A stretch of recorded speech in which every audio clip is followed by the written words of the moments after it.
नमस्कार दोस्तों, मैं अंकुर उपाध्याय स्वागत करता हूं आप सभी का आपके अपने YouTube channel share market analysis में। कल बहुत सारे नंबर आते हुए दिखे हैं, उनमें से कुछ हैं बड़े नाम जैसे ब्रिटानिया इंडस्ट्रीज। कुछ कमेंट्स भी थे कि भाई ब्रिटानिया इंडस्ट्रीज के रिजल्ट्स को डिस्कस कीजिए।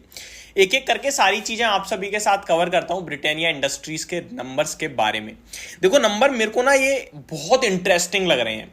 एक तरफ उम्मीद कमजोर नंबर की, थोड़े से साइड में आ सकते हैं, साइड भी हो सकते हैं, नेगेटिव हो सकते हैं। एफएमसीजी में उतना कुछ खास नहीं दिख रहा है, उसके बावजूद ये कंपनी अच्छा प्रदर्शन कर रही है। और ब्रिटानिया इंडस्ट्री हमें लॉन्ग टर्म के लिए काफ़ी पसंद है और मैं काफ़ी समय से इस पे बुलिश हूँ और हमेशा बुलिश रहा हूँ। अब स्टॉक चलेगा नहीं चलेगा वो एक दूसरा सिनेरियो है, लेकिन 47 है, 4744 रुपये का भाव है। अगर ये शेयर आपको 4200 रुपए की रेंज में एनी हाउ किसी भी कारण से मिलता है कभी भी, ये लेने वाली कंपनी है। क्योंकि भारत में ना बिस्किट ऐसे खाए जा रहे हैं जैसे मिलेंगे ही नहीं दोबारा। दुकान पे बाद में आता है, खत्म पहले हो जाता है। तो इनकी डिमांड बहुत हाई लेवल की है, ठीक है। और एक एक बिस्किट का अपना ब्रांड वैल्यू है। तो ये सारी चीजें हमें क्लियरली दिखती हैं। और कच्चे तेल का इसमें पाम ऑयल का इसमें एक बड़ा रोल रहता है और पाम ऑयल के प्राइस में भी ऐसी कोई बढ़त नहीं दिखी है। अब मैं एक एक करके सारी चीजें कवर करता हूं। पहले तो मैं रिजल्ट बताता हूं। डिविडेंड आया 73.5 रुपए प्रति शेयर का, तो शेयर धारकों को मुबारक हो। और ब्रिटानिया इंडस्ट्री ऑलमोस्ट एक साल में आपके लिए ऑन एन एवरेज स्टॉक के भाव से देखे तो 3% तक का डिविडेंड दे देती है, 2-3% का। तो 73.5 रुपए प्रति शेयर का तो कंपनी ने दिया है डिविडेंड। कंसोलिडेटेड नेट प्रॉफिट अगर आप देखें तो 559 करोड़ के सामने 538 करोड़ रुपए आया है आपका साल दर साल। वहीं अनुमान जो था वो 556 करोड़ का था, तो अनुमान से स्लाइटली मिस रह गया है प्रॉफिट, स्लाइटली, कुछ ज्यादा बड़ा डिप नहीं आई है।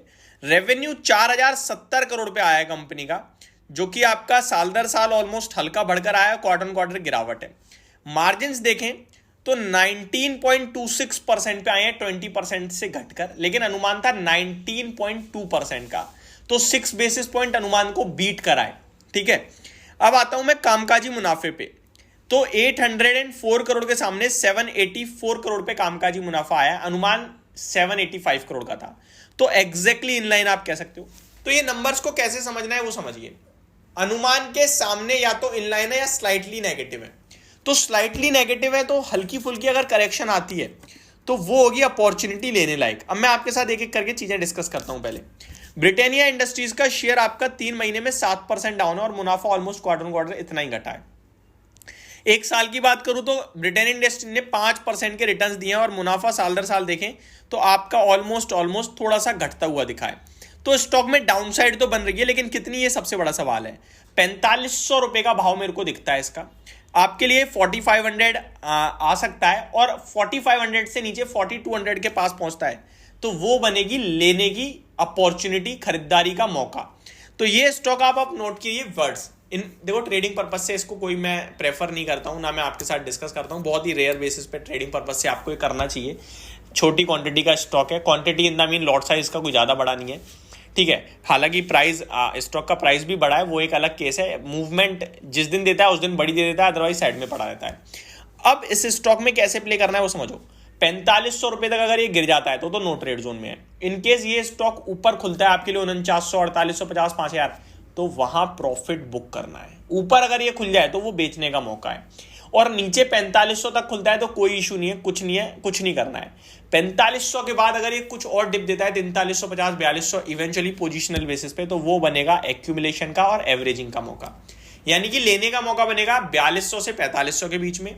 4500 पे वेट एंड वॉच है, और गलती से अगर गैप अप मिल जाए कल मंडे हमें तो वो हमारा बेचने का मौका होगा, यानी कि प्रॉफिट बुकिंग। क्योंकि इस नंबर के बाद ऊपर तो नहीं जाना चाहिए, क्योंकि आपका एक साल में शेयर का प्राइस ऊपर खड़ा है और मार्केट आपकी जो प्रॉफिट है आपका वो नीचे है, और एफएमसीजी इंडेक्स में भी कुछ खास प्रदर्शन नहीं आया है। तो मेरे को लगता है कि नीचे ही ओपन होना चाहिए, और ऊपर हो जाए तो फिर वो मौके होंगे निकलने के। अब बात करते हैं थोड़ा कंपनी के वैल्यूएशन वगैरह। तो 53 के पीई पे ट्रेड करता है, कोई महंगा नहीं है मेरे हिसाब से। इसी रेंज में रहता है स्टॉक, 65, 60, 40, 45, 50। तो 53 पे कोई महंगा नहीं दिखता है। ब्रांड वैल्यू बहुत स्ट्रांग है, तो लॉन्ग टर्म के लिए मुझे अच्छा लगता है। तो ये मेरी तरफ से आपके लिए पूरी की पूरी ब्रिटानिया इंडस्ट्री पे एक वीडियो थी। होप आपको सारी चीजें समझ में आई होंगी। Thank you so much for watching this video. Have a great day guys.